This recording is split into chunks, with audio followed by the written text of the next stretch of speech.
Bueno, ahora sí, vamos a continuar aquí en nuestra clase de mecánica del medio continuo. Vamos a terminar lo que es el capítulo 5, el capítulo de introducción a la mecánica de sólidos, ¿sí? Entonces, anteriormente he estado viendo lo que es la ley generalizada de Hooke. Bueno, vimos lo que es la ley generalizada de Hooke y ahora vamos a ver lo que es la función de Airy. ¿Para qué queremos una función de Airy? Así se llama.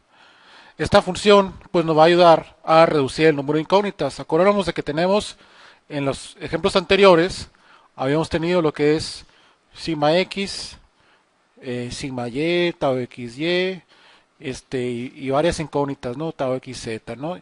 Y luego aparte tenemos lo que es en la transformación, que tenemos epsilon x, epsilon y, gamma xy, y tenemos una serie de incógnitas, ¿no? Entonces, ¿cómo sabemos en un ejemplo, en un problema práctico, determinar cuánto valen los sigma x, cuánto valen los epsilon x, ¿verdad? Son demasiadas incógnitas. Hasta ahorita nada más tenemos lo que son las tres ecuaciones de equilibrio, ¿no? Tres ecuaciones de equilibrio.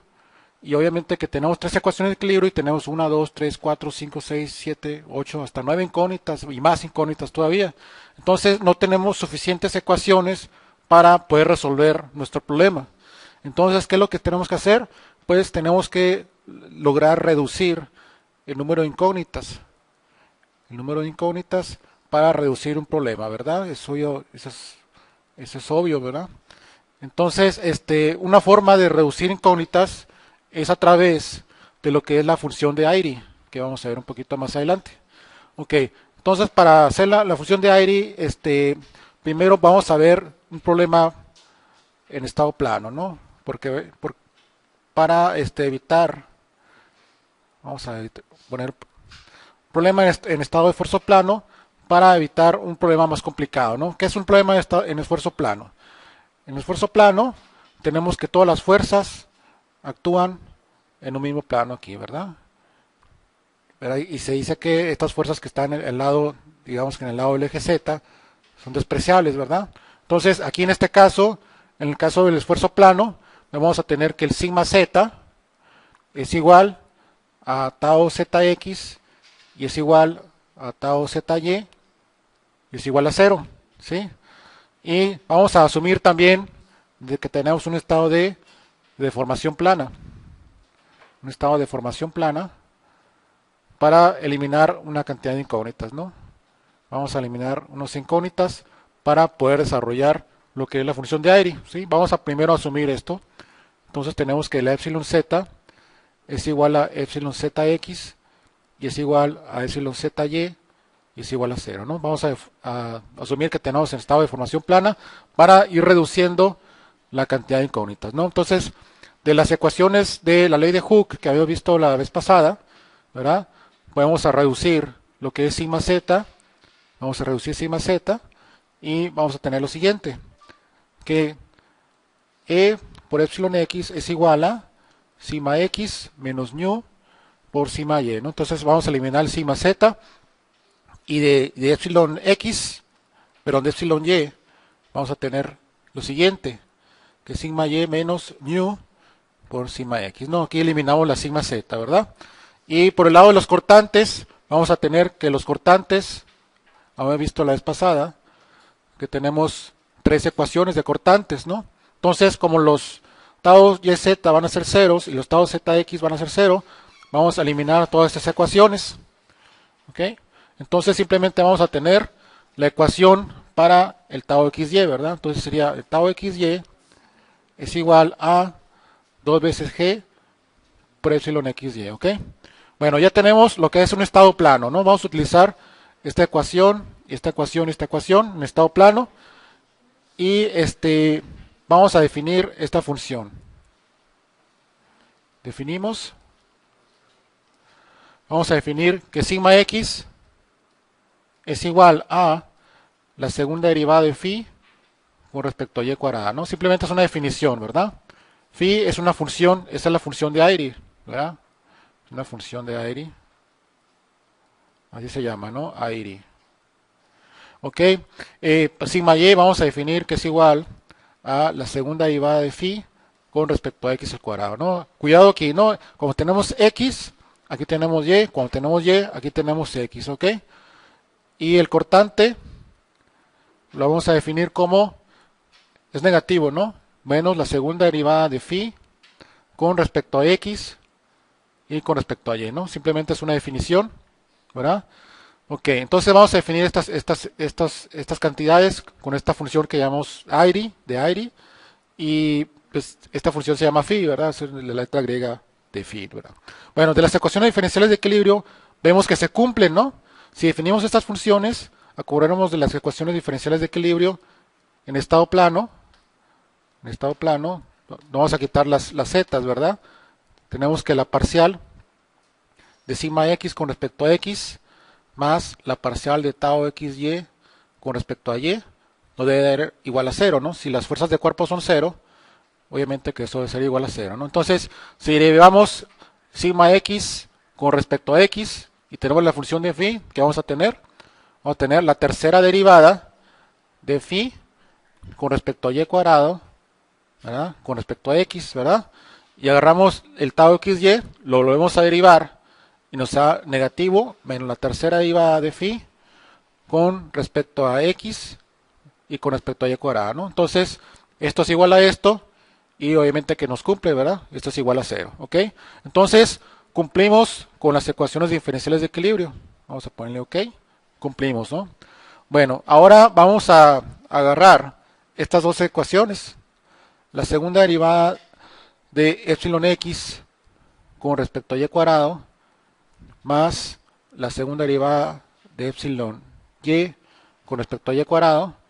Y vamos a ver a qué equivale esto, ¿no? Entonces, acordemos de que epsilon x era igual a la derivada de sx con respecto a x y epsilon y era igual a derivada de epsilon y con respecto a y, ¿no? Entonces, esto es igual a la segunda derivada con respecto a y cuadrado de la parcial de sx con respecto a x, vamos a ver un poquito más grande aquí, ¿verdad?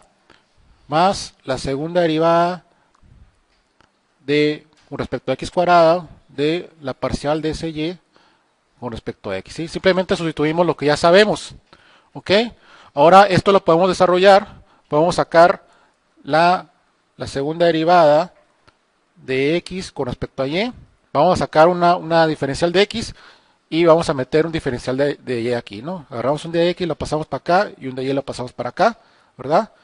Háganse cuenta como si fuéramos factorizando. Entonces es igual a la parcial de sx con respecto a y más la parcial de sy con respecto a x, ¿ok? ¿Pero qué es igual a esto? Acuérdense que esto era igual a epsilon xy, ¿no? O va bien dos veces epsilon xy, que es la gamma, ¿verdad? Entonces esto es igual a dos veces la segunda derivada de epsilon xy con respecto a x con respecto a y, ¿verdad? O sea, lo que es esto que está aquí, ¿verdad? ¿Ok? Pero habíamos visto que era dos veces, ¿no? ¿Por qué? Porque ya habíamos definido que era un medio de todo esto, ¿ok? Bueno, entonces ya tenemos esta definición. Vamos a derivar de esta parte de esta ecuación, esta que está más aquí, vamos a derivarla, ¿no? Vamos a derivarla dos veces. Vamos para acá. Entonces vamos a derivando dos veces la epsilon x, ¿ok? Entonces vamos a tener lo del lado derecho, ¿no? Vamos a derivar dos veces lo que está del lado derecho aquí. Lo vamos a derivar dos veces, ¿verdad? Y tenemos lo siguiente, que es la segunda derivada de sigma x con respecto a y al cuadrado.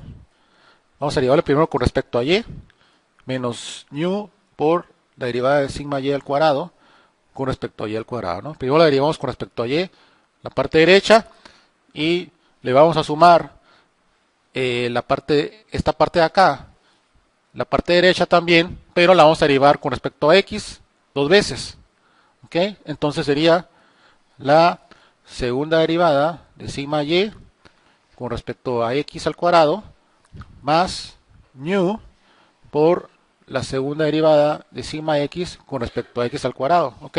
Esta va a ser con respecto a x y esta va a ser con respecto a y. Entonces esto de aquí, en la parte izquierda, va a ser igual a e, ¿verdad? ¿Por qué? Porque la parte izquierda es esto que está aquí, ¿verdad? esto que está aquí, esto va a ser igual a e por la segunda derivada de epsilon x con respecto a y al cuadrado, ¿verdad? Y esto de aquí va a ser igual a e, ¿verdad? Que es elasticidad, que es la segunda derivada de epsilon y con respecto a x al cuadrado. ¿Ok? Entonces, sumamos los dos y esto de aquí nos debe dar, ¿verdad? Vamos a ver, esto es igual a 2 veces e por la segunda derivada de epsilon xy con respecto a x con respecto a y. Eran estos, pero con la e, ¿verdad? Factorizado con la e. Vamos a quitar la e. Que serían estos dos que estábamos haciendo aquí, ¿verdad? Hicimos estos dos. Al final de cuentas, estos dos los sumamos y nos da esto de aquí, ¿verdad? Entonces la única diferencia va a ser que hay una multiplicación de una e que tenemos aquí, ¿verdad? Entonces esta e, pues digamos que sale sobrando, ¿no? Pero bueno, ahorita vamos a ver qué hacemos con esta e. ¿Sí? Ok, entonces esto de aquí, estos dos, pues obviamente que son estos dos que hicimos aquí atrás, estos dos de aquí, ¿verdad? Ok, bueno, entonces la suma de estos dos es igual a esto de acá. Ahora, vamos a brincarnos un poquito. Vamos a ver que tau xy, hemos visto que era igual a 2 veces g por epsilon xy, ¿verdad? Vamos a agarrar el tau xy y lo vamos a derivar dos veces, ¿verdad? Entonces sería la segunda derivada de tau xy con respecto a x y con respecto a y va a ser igual a 2 veces g multiplicado por la segunda derivada de epsilon xy con respecto a x y con respecto a y, ¿no? Agarramos la derivada con respecto a x y con respecto a y, la parte izquierda, y lo hacemos en la parte derecha. ¿Ok? Entonces de aquí podemos despejar. ¿Qué podemos despejar? Despejaremos lo que es dos veces la segunda derivada de epsilon xy con respecto a x y con respecto a y. Y esto va a ser igual, despejamos, nos da 1 sobre g por la segunda derivada de tau xy con respecto a x y con respecto a y, ¿no? Entonces, esto que está aquí, ¿verdad? Es esto que está acá. Lo único que falta es multiplicarlo por una e, ¿verdad? Entonces, esto va a ser lo mismo, nada más que lo multiplicamos por una e. Entonces, todo esto que tenemos del lado derecho, me va a ser igual a e sobre g. Simplemente es manipular las e's y las constantes, ¿verdad? De tau xy con respecto a x y con respecto a y, ¿ok? Entonces, pues ya tenemos lo que es la parte derecha, ¿no? Ok, ahora sí, si definimos, acordamos de que sigma x era igual a la segunda derivada de phi con respecto a y al cuadrado, sigma y era igual a la segunda derivada de phi con respecto a x al cuadrado, y tau xy, simplemente vamos a reescribir todo esto, la menos la segunda derivada de phi con respecto a x y con respecto a y. ¿Ok? Ahora vamos a utilizar una identidad que hemos visto un poquito anteriormente a estos videos. Hay una identidad donde g era igual a e entre 2 veces 1 más nu. Vamos a utilizar esta identidad. Vamos a agarrar esta sigma x y lo vamos a sustituir en estas ecuaciones, ¿no? Vamos a sustituir en estas ecuaciones, ¿verdad? Y vamos a ver qué sucede, ¿no? Entonces, bueno, para no reescribir estas ecuaciones, tenemos la segunda derivada de sigma x con respecto a y al cuadrado, va a ser igual a, pues vamos a agarrar una cuarta derivada, ¿verdad? Vamos a agarrar una cuarta derivada, la parcial cuarta con respecto a y al cuadrado, ¿verdad? Y luego agarramos menos nu por la segunda derivada de sigma y con respecto a y al cuadrado, va a ser una cuarta derivada, ¿verdad?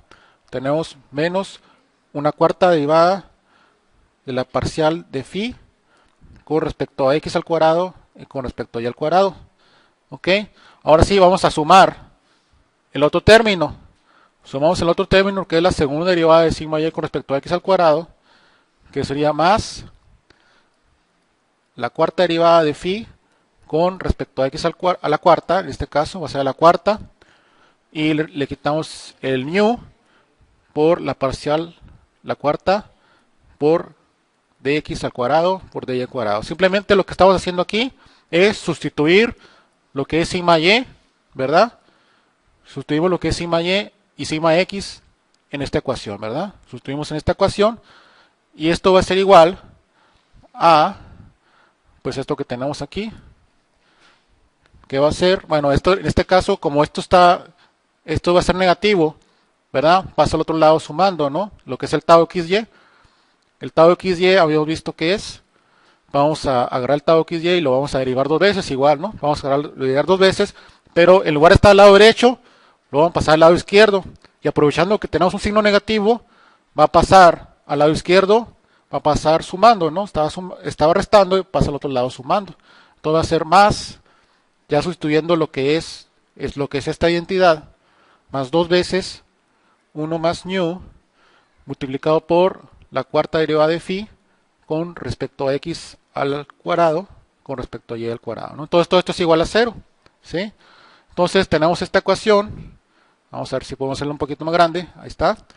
Entonces esta ecuación, pues vamos a ver que hay términos que nos podemos eliminar, ¿no? Vamos a desarrollarlo para ver si que se elimina, ¿no? Entonces la cuarta derivada de phi con respecto a y a la cuarta más la cuarta derivada de phi con respecto a la x a la cuarta menos, tenemos uno y tenemos otro, pues le vamos a poner 2 veces ñu multiplicado por la cuarta derivada de phi con respecto a x al cuadrado y con respecto a y al cuadrado, ¿verdad? Pero tenemos un 2 aquí, un 2 y un ñu, entonces le vamos a sumar más 2 veces ñu por la cuarta derivada de phi con respecto a x al cuadrado con respecto a y al cuadrado, ¿verdad? Y nos queda un 2 aquí, ¿verdad? Nos queda un 2 sobrando, entonces le vamos a sumar 2 veces la cuarta derivada de phi con respecto a x al cuadrado con respecto a y al cuadrado. Esto es igual a 0. ¿Ok? Entonces,